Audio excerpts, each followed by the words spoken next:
제가 말씀을 준비하면서 김대규 시인이 쓴 사랑과 인생이란 책, 다 읽은 건 아닌데 거기에 한 소절을 좀 읽게 됐습니다. 내용이 뭐냐면 사랑의 10계명이라는 그런 글이었습니다. 이분이 사랑과 인생의 아포리즘이라는 책을 썼는데, 이 아포리즘이라는 게 잠언, 격언, 금언 이런 뜻이에요. 그러니까 사랑과 인생에 대한 잠언, 아주 지혜로운 만난 짧은 글 이런 뜻인데 바로 사랑의 10계명이라고 이렇게 썼어요. 여기 부차 설명도 좀 있지만 제가 딱 10계명의 타이틀만 딱 뽑아서 한번 읽어드리면, 첫째, 계산하지 말 것. 한번 따라해 보실래요? 첫째, 계산하지 말 것. 계산하지 말 것. 둘째, 후회하지 말 것. 셋째, 되돌려 받으려고도 하지 말 것. 네 번째, 조건을 달지 말 것. 다섯 번째, 다짐하지 말 것. 여섯 번째, 기대하지 말 것. 일곱 번째, 의심하지 말 것. 여덟 번째, 비교하지 말 것. 아홉 번째, 확인하지 말 것. 열 번째, 상황에 다 맡길 것. 여러분, 이 말을 한마디로 이렇게 정리를 좀 해보니까 그냥 무조건 주라는 얘기예요. 무조건 베풀라 이런 얘기입니다. 무조건 나누라는 거예요. 그냥 보세요. 계산하지도 말고, 베풀고 나눈 다음에 후회하지도 말고, 아이 괜히 좋네 이런 거 후회하지도 마시고, 그것도 내가 이만큼 베풀었으니까 되돌려 받으려고 기브앤테이크 그런 생각하지 말고, 그리고 또 어떤 상황이 돼야 주는 거지 그런 게 안 되는데 조건도 달지 말고, 또 이렇게 해야 되겠다, 이렇게 하지 말아야 되겠다, 다짐도 하지 말고, 아무 생각하지 말고, 그리고 뭔가 이렇게 하면 뭔가 또 상대급부가 있지 않을까 하는 그런 기대도 하지 말고, 그리고 흔히 그러잖아요. 이거 주면 제대로 쓸까? 구세군에 내면 이 구세군에서 제대로 쓸까? 이거 이웃사랑이다 한다는데 하면 이거 제대로 할까? 의심하지도 말고, 그리고 또 누구랑 이렇게 비교하지 말고, 어디는 얼마큼 했고 어디는 나는 얼마큼, 저 사람은 이만큼인데 내가 이만큼, 비교도 하지 말고, 그 다음에 또 그걸 또 굳이 또 확인도 하지 말고, 그리고 그냥 그 상황에 주어지는 상황에 따라 그대로 그냥 베풀고 나누고 섬기라는 거예요. 이분이 말하는 사랑과 인생에 대한 잠언 해갖고 사랑의 10계명을 들었는데, 이거 너무 좋지 않습니까? 이거 인터넷에 나와요. 네, 제가 그렇게 접했는데, 여러분 사실 이렇게 아무 조건 없이 계산도 안 하고 후회도 안 하고 기대하지도 않고 그냥 베풀고 나누고 사는 삶, 이게 사실은 진정한 사랑이다, 이 말씀을 하십니다, 이분이. 그리고 이분이 이 글의 뒷부분에서 여기는 이렇게 사는 인생이 정말 많은 열매를 거두고 행복한 인생이 되더라는 거예요. 이렇게 사는 사람이 정말 열매도 풍성하게 맺히고 결국 행복하더라는 거예요. 그분이 가장 행복한 인생을 살더라. 이분이 아주 고령의 나이 쓴 책입니다, 이게. 근데 오늘 우리가 이제 어버이 주일로도 지키는데, 이 말씀 내용이 참 딱 맞아 떨어지는 분이 어버이잖아요. 네? 어버이는 딱 이렇게 합니다. 계산하지 않습니다. 자식한테 베풀고 후회하지도 안 해요. 자식한테 무슨 적금 붙듯이 나중에 되돌려 받으려고 하는 생각도 없고, 조건도 안 답니다. 주고 또 주는 거예요. 그리고 이제 이번이 마지막이야 다시는 이런 다짐도 안 해요. 혹시 그런 마음 먹어봐야 또 다 수포예요. 그건 의심도 안 합니다. 비교하지도 않습니다. 확인도 하지 않습니다. 그때 자식의 상황이 벌어지면 그냥 그때 또 언제 그랬냐듯이 또 베푸는 거예요. 이게 부모예요. 부모의 사랑, 어버이들의 사랑이 바로 이런 사랑이다. 더 올라가면 저와 여러분을 향한 하나님의 사랑, 하나님의 은혜가 이거였다는 거죠. 여러분, 오늘 이 말씀을 이제 나누게 되는 것은 바울이 이제 오늘 마지막 마지막 고별 선교를 하면서 또 한 번, 지난주에도 기억하라 했는데 오늘도 또 기억하라고 말합니다. 정말 마지막이라는 생각이 드는 거예요. 바울이 3년 동안 에베소에서 전도를 했어요. 그런데 사실은 제일 오래 머물러서 전도했던 데가 에베소죠. 1차 전도는 처음 안디옥에서 선교사로 이제 파송을 받아갖고 1차 전동을 나갔는데 구브로, 비시디아, 안디옥, 이고니온, 누스드라 등을 영향하면서 쭉 여러 곳을 돌았어요. 그리고 다시 2차 전도는 빌립보로 시작해서 데살로니가, 베레아, 아덴, 고린도 등을 막 이렇게 또 순회하면서 전도했어요. 근데 3차는 주로 에베소에서만 집중해서 전도를 했어요. 그만큼 중요했다고 생각했겠죠. 그리고 또 반대로 말하면 거기서 3년 동안을 전도했던 그 에베소가 얼마나 또 애착이 갔겠어요. 소중했겠냐. 그래서 그렇게 심혈을 기울여서 그렇게 전도를 했던 에베소의 그 양떼들, 그 성도들, 막 이제 거듭난 성도들이 너무 눈에 밟히는 거예요. 그들을 놓고 떠나는 게 너무너무 마음이 안타까웠어요. 그리고 그렇게 세워놓은 교회가 너무너무 그냥 염려가 되는 거죠. 그래서 교회를 부탁하고 양떼를 부탁하고 꼭 이렇게 내가 이렇게 했던 것처럼 그대로 해라. 이걸 잊지 마라. 이렇게 기억하라 지난주에 나왔잖아요. 그런데 오늘 이제 마지막으로 떠나는 이 길에서 17절부터 쭉 35절까지 그 설교의 내용을 쭉 전하면서 오늘 마지막 부분이에요. 근데 이 마지막 부분에서 보니까 바울은 그냥 또 못 떠나고 벌써 에베소에서는 한 50km나 떨어져 그만큼이나 지금 떨어져 있는 이 드로아에 지금 머물면서 이제는 마지막 예루살렘으로 가기 위해서 밀레도 항구에까지 왔단 말이에요. 그런데도 여기서 웨이팅하는 중에 그 에베소 장로님들을 또 불러요. 한 번 더 부탁하고 싶어서, 그리고 또 보고 싶어서. 왜냐하면 이제 여기서 이제 에베소 예루살렘으로 들어가면, 여기서도 그런 얘기하지만 나는 아마 예루살렘으로 들어가면 죽음이 기다리고 있을 것이다. 나를 잡아 죽일 것이다. 그래서 나는 순교를 각오하고 들어간다. 그러나 나는 마지막까지 난 꼭 전할 곳이 있다. 그게 로마다. 그래서 예루살렘에 들어가서 마무리를 하고 나는 로마로 가고 싶다. 이 얘기였어요. 그러니까 예루살렘에 가면 붙잡힐 것이고 자기는 죽음을 각오한다. 그런데 난 그 죽음을 로마까지 꼭 가고 싶다. 이제 이런 이야기를 하면서 전하는 거예요. 그런데 여기서 생뚱맞을 것 같은데 이런 얘기를 해요. 내가 사역하는 동안 무슨 금이나 은이나 무슨 옷을 탐하거나 뭐 그런 일이 있었느냐. 그런 일 없었지 않느냐. 그래서 혹시라도 나는 모르겠는데 나는 그런 일이 없다고 생각하는데 나로 인해서 억울한 일을 당한 사람, 혹시 손해를 당한 사람이 있다고 하면 얘기해라. 내가 그거 다 갚고 가겠다. 이렇게까지 얘기를 해요. 그리고 나서 정말 마지막 부탁을 하나 합니다. 진짜 마지막 부탁을 하나 해요. 그게 35절입니다. 같이 한번 다시 읽겠습니다. 시작.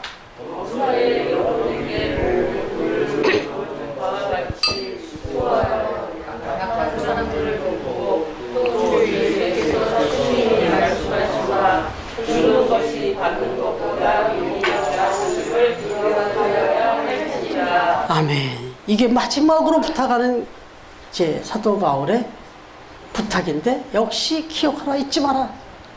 근데 여기 보니까 뭐 설명이 필요 없죠?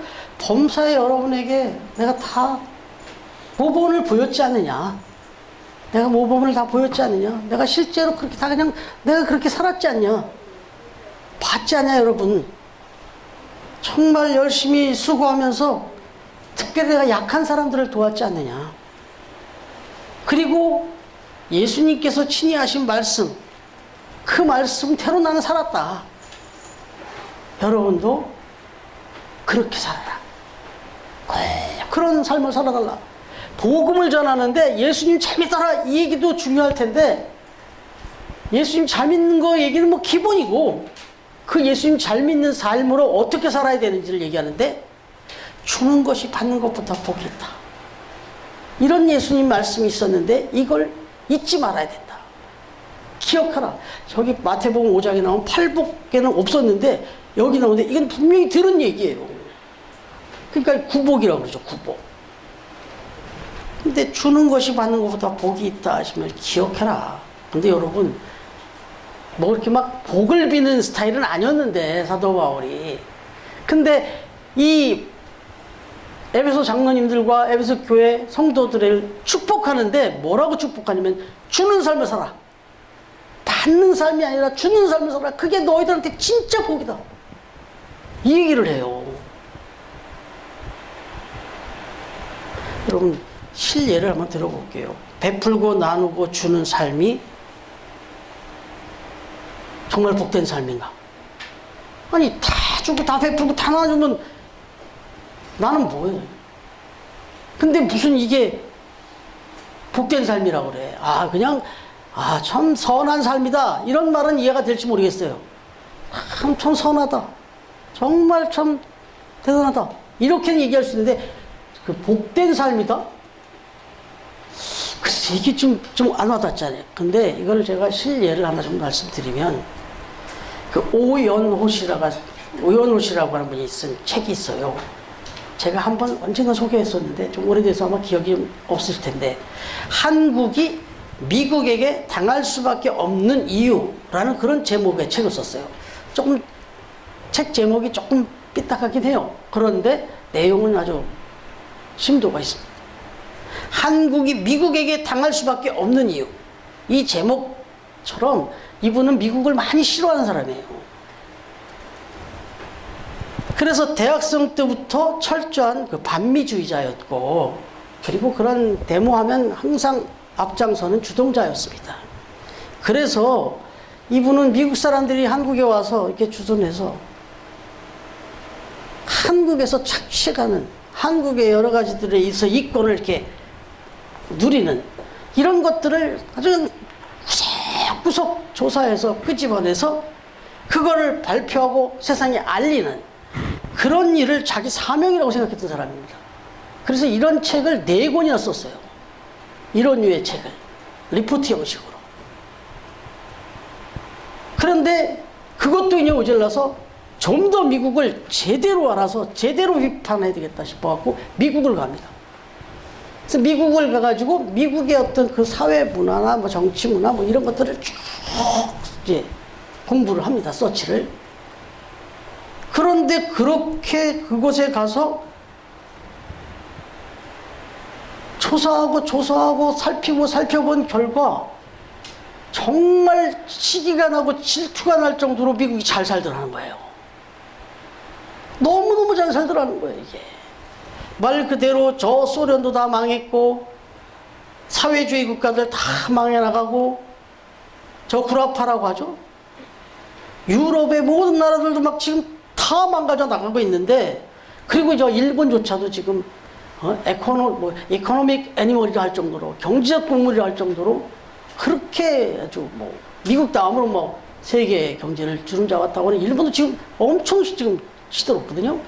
그런 일본도 그렇게 시들어가는데 도대체 미국은 어떻게 끄떡하지 않고 흔들리지 않고 저렇게 전 세계 중심 국가로 우뚝 설 수가 있는가? 이것을 조사한 결과 이 오연호 씨가 발견해낸 핵심이 하나 뭐냐? 그게 미국에는 전 세계 어느 나라도 흉내낼 수 없는 밸런티어 정신이 있더라는 거예요. 그 사회 중심에 흐르는 아주 중요한 정신이 하나 있는데, 전 국민이 그냥 당연히 누구나 그렇게 생각하고 살아가는 정신이 하나 있는데, 그게 밸런티어 정신이더라는 거예요. 여러분, 밸런티어라는 건 자원봉사자를 말하는 거예요. 밸런티어, 자원봉사자. 이게 그 사람들의 머릿속에, 삶 속에, 그냥 시간 속에 그냥 되어 있더라는 거예요. 그 사람들은 누가 뭐라고 해서가 아니라 그냥 문화적으로 그렇게 알고 있고 그렇게 그냥 그렇게 산다는 거예요. 때가 되면 아무런 뭐 저것도 없이 누가 뭐 하라고 한 것도 아닌데 일주일에 몇 시간씩은 한 달에 며칠 정도는 자원봉사를 그냥 그렇게 실천하며 산다는 거예요, 사람들이. 그리고 이걸 잘 제대로 못하는 걸 되게 숭고하게 생각하고 이런 걸 자기 시간에 일주일이든 한 달이든 뭐 이런 자원봉사 시간을 갖지 않고 그냥 살아가면 이거는 사람의 도리를 못하는 거라고 생각하고 사람 구실도 못하는 거라고 생각한다요. 그냥 사람들 그 의식 속에. 그래서 봉사하기 위해서 훈련을 받기도 하고 일부러 나가서 무슨 직장 훈련을 받기 위해서 직장 취업 훈련을 받는 것도 있지만 아예 자원봉사를 위해서 훈련도 받는답니다. 다녀서. 그리고 자기 생애 중에 어렵거나 가난하거나 상관없이 자기 삶이 가난하거나 어렵거나 뭐 병들거나 이런 거 상관없이 이 자원봉사에 봉사하는 일은 절대 놓치지 않는다네요. 이게 이 오연호 씨가 아주 구석구석 살펴본 결과 자기가 발견한 거예요. 뭐 이 자세한 내용은 한국이 미국에게 당할 수밖에 없는 이유란 책을 읽어보시면 찾아보면 나오겠죠. 제가 거기까지는 못 읽어봤는데 1년에 자원봉사 활동자만 4천만 명이 넘는다네요. 우리나라가 5천만 얘기하는데 전 국민이 지금 우리나라로 따지면 전 국민이 항상 매일같이 뭐 그 주중에 며칠은 또 한 달에 며칠은 몇 시간 며칠을 그렇게 아예 자원봉사의 나라다 이렇게 붙여도 뭐 과언이 아닐 정도로 그렇더라 이거예요. 이렇게 대다수의 미국 국민들이 자신의 시간과 관광과 물질을 나누고 베풀며 살기 때문에 이런 나라가 어떻게 못 살 수 있겠나. 야, 이런 나라는 내가 하나님이라도 복을 주겠다. 야, 이 나라는 복 받을 수밖에 없는 나라구나. 이런 생각이 들었다는 거예요. 이걸 그 책에 썼어요. 그냥 미울 정도, 얄미울 정도로 그 나라가 그렇게 살더래요. 그리고 그렇게 축복을 누리며 살더래요. 여러분, 특별히 오늘은 처음교회 4주년 감사주일입니다. 우리 처음교회를 시작하면서 우리 바로 이 자리에서 이렇게 의자에 테이블 그대로 놓고 우리 박은영 집사님, 연승이 그리고 최석환 정도 우리 사모 그렇게 예배를 드렸는데 그러고 나서 그 오후에 바로 박은영 집사님 다 오셨잖아요. 그러니까 뭐 첫 날부터 우리 다 같이 시작을 했어요. 근데 아시다시피 우리 박은영 집사님이 속으로 혹시 그날 웃었을지 몰라요. 근데 나는 기꺼이 아주 흡족하게 동의해 주신 걸로 나는 그렇게 받아들였고 우리는 오늘부터 선봉장에 앞장서는 교회가 되겠습니다. 이랬다고. 웃기는 얘기잖아요. 사실 우리가 지금 몇 명이 앉아가지고 그래갖고 그때 헌금 해가지고 바로 선교 봉사 장학 5만 원 해가지고 우리 연승이는 1호 장학생으로 그리고 선교는 필리핀 봉사는 여기 나눔과 기쁨 그렇게 해서 바로 그렇게 시작했잖아요. 그러니까 시작부터 나누고 베풀고 섬기는 교회로 그렇게 시작을 했습니다. 참 감사한 건 하나님이 그런 마음을 주셨잖아요. 그래서 그렇게 시작을 했어요. 그리고 나서 그 이듬해는 또 2배로 또 올리고 그 다음에 또 2배로 올리고 근데 너무 좀 이제 우리가 좀 과하게 했는지 조금 더 좀 절제를 시키셔서 그렇게 했는데 여러분 우리 교회 간증으로 한번 생각해 보죠. 정말 우리 처음 교회가 오늘 여기까지 오기까지 우리가 밖으로 내보고 선교 봉사 장학을 막 내보냈다고 했는데 제가 잠깐 계산하다가 이 서두에 얘기 드렸던 김대규 씨의 사랑의 10계명 첫 1계명 계산하지 말 것 그랬잖아요. 그래서 제가 우리가 지금 선교 봉사장으로 얼마나 나간가 금액인가 이렇게 하다가 70하고 딱 그냥 멈췄어요. 그래서 모르겠어요 지금. 계산을 잠깐 하다가 이게 생각이 나가지고 계산하지 말 것 그냥 부탁했어요. 그랬는데 받은 복을 세워보아라는 찬양이 있잖아요. 그러니까 우리에게 받은 건 한번 생각해 볼 수 있잖아요. 어마어마하더라고요. 1차적으로는 우리 지금 이 몇 명 안 되는 성도님들이 제가 그 가끔 1년에 한 번씩 끊어드리잖아요. 헌금 확인서 그거 받으시면 더 어때요? 근데 여러분은 그거 계산하면 안 되는데 사실은 예? 저는 받은 복을 세워본다는 저는 했지만 여러분은 내가 얼마나 헌금인지 생각하면 안 돼요. 사실은 그 계산하지 말 것이에요. 그럼에도 불구하고 아마 받으시면서 내가 그래도 이 정도를 이렇게까지 헌금했어? 이런 생각이 드실 거예요. 정말 열심히 하셨어요. 그건 제가 인정해 드릴게요. 진짜 정말 열심히 해주셨어요. 그런데 또 하나 놀라운 건 뭐냐면 우리 교인도 아니에요. 여기 한번 나와서 예배도 드리지 않은 가족들, 이웃들이 우리 처음 교회에다 헌금한 게 또 어마어마해요. 이거 특정한 걸 좀 뱉은 건 좀 그렇지만 대표적인 케이스 하나 그냥 아주 하나님이 그냥 왕창 이렇게 하고 있다면 지금 이제 선한목자교회를 개척한 그 교회 김성현 집사님이라 주셔서 그게 원래 개척하려고 뭐 나름대로 헌금을 모아놨던 건데 그때 하나님은 그걸 막으시고 우리한테 헌금하게 하셨다고. 그리고 나서 지금 이번에 개척을 했는데 여기 개척한 얘기를 들어보니까 1,000만 원이 막 귀했더라고. 예? 막 얘기를 들어보니까 막 1,000만 원 때문에 뭐 어떻게 했고 막 이런 얘기를 하시는 거예요. 우리한테 2,100만 원을 갖다 헌금해놓고 지금 500만 원, 1,000만 원 때문에 막 고민하고 뭘 또 해야 되는데 돈이 없다고 그러고 막 이러더라고요. 그래서 이게 하나님이 하시는 일이죠, 이게. 이게 하나님이 하시는 일이죠. 그래서 우리가 축하 것도 보냈잖아요. 10만 원짜리 하나 보냈어요. 그랬더니 사진 보여드리는 모르겠지만 강단 바로 옆에 우리가 올려놓은 그 화분이 제일 멋있게 거의 딱 자리하고 있네요, 또. 그래서 결국 거기서 또 헌금을 받아왔어요. 그래서 우리가 10만 원 헌금을 했잖아요. 20만 원을 받아왔어요. 그래서 지금 우리 선한목자교회에서 다시 또 우리한테 창립감사 헌금으로 또 20만 원이 들어왔어요. 여러분, 이거 뭐 제가 뭐 말로 더 하면 뭐 할 거예요. 주는 자가 받는 자보다 복이 있다 하심을 기억하라. 잊지 말라. 여러분, 그저 감사할 따름입니까? 그저 감사할 따름이에요. 이래도 받는 것만 좋아하고 주는 거 인색하게 살겠습니까?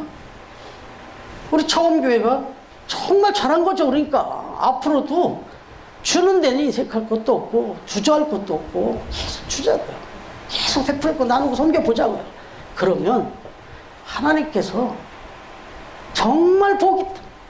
내가 너한테 얼마나 복을 부어주는지 뭐 봐라. 이렇게 말씀하실 거라고 믿습니다. 여러분,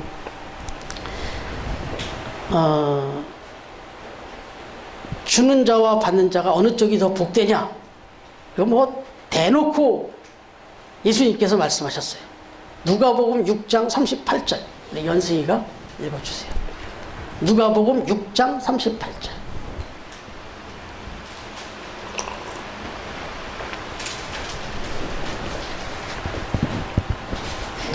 그리하면 너희에게 줄 것이니 곧 후히 되어 누르고 흔들어 넘치도록 하며 너희에게 안겨주리라. 너희가 헤아리는 그 헤아림으로 너희도 헤아림을 도로 받을 것입니다. 예, 자, 이 앞에 부분 딱 주라.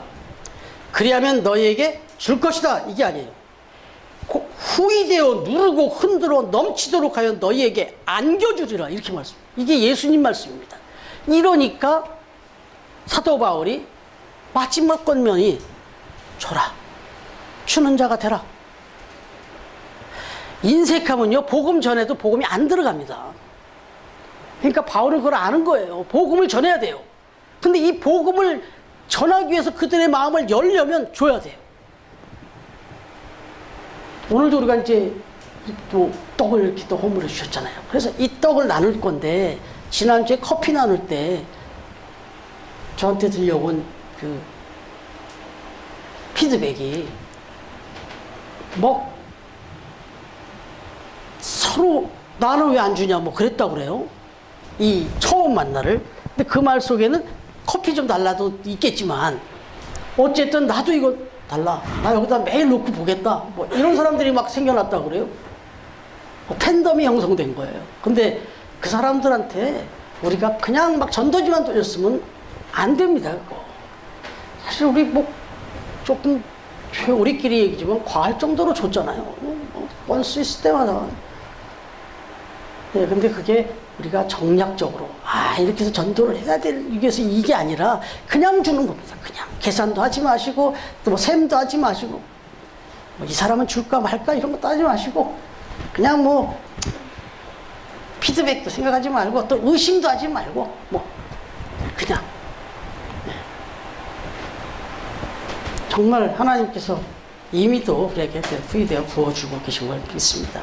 여러분, 여기서 한 가지 이제 결정적으로 사도 바울이 이 이야기를 하고 있는 시점입니다. 주는 것이 받는 것보다 훨씬 복이 있다라는 말을 하고 있는 이 사도 바울의 시점. 이게 지금 사도 바울의 인생의 후반부입니다. 인생의 어떤 결산 부분이에요. 자, 보세요. 오늘 본문에서 보면 그동안의 전도자의 삶을 결산하는데 에베소의 교회 장로들을 불러놓고 말하죠. 그동안 나와 함께 있는 동안 내가 무슨 욕심을 부린 일이 있는지, 탐한 일이 있었는지, 혹 누구에게 부담을 주었거나 피해를 입힌 일이 있었는지, 피해를 입은 일이 있다면 말해달라. 난 그런 일이 없었다. 내 나름대로 정말 나는 베풀고 나누고 섬기려고 온 그걸 다 했는데, 그 얘기를 합니다. 그럴 때 이 이야기를 듣는 장로들의 반응이 어떻게 나오나요? 37절, 38절 같이 읽겠습니다. 시작. 다 크게 울며 바울의 목을 안고 입을 맞추고 다시 그 얼굴을 보지 못하리라 한 말로 말미암아 더욱 근심하고 배에까지 그를 전송하니라. 예, 아멘. 바울의 목을 안고 막 입을 맞추면서 펑펑 웁니다. 사도 바울이 지금 이렇게 마지막 유언 얘기를 하니까 그 말 이상으로 살았거든요. 그러니까 다시 말하면 그렇게 베풀고 나오고 섬긴 사람이 떠나는 그 마지막은요, 모두가 막 눈물을 쏟아낼 정도로 안타깝고 감동인 거예요. 이 마지막 마무리 장면이 아주 감동의 도가니입니다. 여러분, 저와 여러분의 삶이 마무리될 때 좀 이런 감동, 이런 그 마무리가 될 수 있다면 그 삶은 정말 성공적이고 정말 행복한 인생이었다라고 할 수 있지 않겠습니까? 여러분, 2011년 12월에 전 세계적으로 이렇게 큰 울음바다가 된 적이 없었던 장례식이 있었습니다. 2011년 12월 북한의 김정일 위원장이 뇌졸중으로 급사를 했죠. 벌써 12년 전 얘기인데 북한의 전 애도 기간이 선포됐죠. 그 기간이 얼마인지 모르지만 아무튼 여러 날 애도 기간이 선포됐어요. 그래가지고 매스컴을 통해서 막 북한 주민들이 막 펑펑 울고 막 애도하는 슬픈 모습이 막 그대로 방영이 됐습니다. 그런데 그 애도 방면을 저도 봤거든요. 아무리 봐도 그 애도를 하고 펑펑 울고는 있는데 좀 어설픈 연기자들 같았어요. 연기자들이 막 우는 연기 막 배우는 학생들이 막 한번 울어봐라 해가지고 우는 것 같은, 감동이 아니라 너무 어색했어요. 너무 참 안타깝고 불쌍했어요. 왜냐하면 이걸 입증해 주는 게 뭐냐면, 아니 그렇게 많은 사람들이 다 나와서 애도라고 슬퍼하고 있는데 어떻게 그 상황 속에서 비상경계령을 내립니까? 마치 계엄령을 선포한 듯한 그런 상황이 벌어졌어요. 아니 김정일이가 죽었어요. 그래갖고 온 국민이 막 다 슬퍼하고 난리가 났는데 무슨 계엄령입니까? 뭐라고 그랬냐면 5명 이상씩 모이지 마라. 평양 이외에 어떤 도시 사람들도 밖으로 출입을 하지 마라. 다 막아버렸어요. 아니 그렇게 슬프고 그렇게 힘든 그런 감동적인 장례식장에 웬 계엄령입니까? 왜 그랬을까요? 베풀었습니까? 나눴습니까? 섬겼습니까? 다 끌어모았어요. 심지어는 김정일이가 죽고 이제 금수산 궁전으로 갔어요. 근데 거기에는 이미 17년 동안 묻혀있는 사람이 있어요. 미이라로. 김일성이에요. 근데 이 김일성 그 장례식에도 어마어마한 돈이 들었지만 그 금수산 궁전에 안치를 시켰는데 한 달에 1억씩 관리비가 들어갔어요. 다시 말하면 17년 동안 17억이 들어간 거예요. 아니죠. 17억이 아니지. 한 달에 1억이니까 12억. 1년에 12억. 그럼 1년에 12억이면 그래서 계산을 해봤는데 17년 동안이면 200억이래네. 200억. 그게 2011년까지 얘기예요. 그러면 2011년부터 지금 또 12년이 지났으면 이제 거의 30년 가까이 안치돼 있으면 이게 도대체 몇백억이 들어간 거예요, 거기. 거기에 1 플러스 1이 됐어요. 김정일까지 들어갔어요. 그럼 이게 이제 배배로 따따블로 올라가서 그 궁전에 있는 그 죽은 그 시신, 그 미라, 그거 관리하는 데만 몇백억, 몇천억이 들어가게 생겼어요. 살아서도 그냥 온전히 내 배 채우고 내 저걸로만 했는데 죽어서도 그랬어요. 그래놓고 감동도 억지로 만들어냈어요. 그런데 그 스스로 모순을 보여준 건 계엄령을 선포해버렸다. 여러분, 이건 제가 극단적인 예를 들었습니다. 우리 인생 가운데도 베풀고 나누고 섬기면서 사는 사람은 마지막에 이렇게 감동일 수밖에 없는데, 살아 생전에도 하나님이 축복하지만 마지막 마무리도 이렇게 감동일 수 있는데, 또 거꾸로 그저 챙기고 계산하고 비교하고 확인하고 의심하고 기대하고 다짐하고 조건 달고 그냥 그렇게 사는 인생은 나중에 인생이 이렇게 끝날 수 있다는 거죠. 어떤 삶을 우리가 선택해야 될지는 자명하지 않습니까? 사도 바울은 이걸 마지막으로 요원으로 부탁했습니다. 여러분, 사도 바울의 끝맺음 너무나 은혜롭고 감동적입니다. 그런데 사도 바울이 그렇게 자신의 사역을 은혜롭고 감동적으로 마무리할 수 있던 비결은 바로 나누고 베풀고 주는 삶이었다라고 하는 거예요. 근데 여러분, 특별히 사도 바울이 베풀고 나누고 섬긴 그 핵심은 생명을 살리는 복음이었습니다. 그런데 이 복음을 위해서 내가 희생하고 베풀고 나누는 섬기는 선봉장에 특별히 막 이런 데다가 더 많이 우리가 헌신하잖아요. 그때는 예수님이 아예 100배를 더해 주겠다고, 아예 그냥 딱 수치를 얘기했어요. 100배로 더해 주겠다. 그 말이 어디 있냐고, 예, 마가복음 10장 28절에 30절. 연승이 한 번 더 찾아주세요. 마가복음 10장 28절부터 30절입니다.